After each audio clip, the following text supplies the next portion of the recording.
on which I'm paying for. These people, man, absolutely just. Oh my god. You're talking to support, aka the intern who designed the website. Yeah, basically. Yeah. So the issue here is, yeah. I mean, I think Perry's going to win this fight. I think he's going to win it fairly big. Sure. I feel your concern, but I think there are two ways of looking at this. One is to say that the UFC doesn't actually understand what they have talent-wise in Perry, and I think there's a strong chance that that's the case.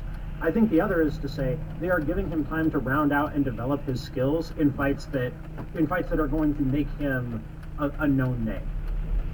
Sure. I think that's the other side. There's no doubt that Perry has already established himself as like must-see TV because of the tenure of all of his UFC fights. Yeah, so he is, I really think, yes, Griffin is not an easy matchup for him by any stretch of the imagination, but I think it's a fight that Perry should win, and should win fairly handily, because Griffin is pretty hittable. Oh, for sure. That's the kind of basic dynamic of this fight, is Perry is going to hit, Griffin is going to hit Perry, probably, but Perry is also going to hit Griffin, and I think Perry is going to hit Griffin much harder and finish him. Yeah, I have no doubt that Mike Perry is almost certainly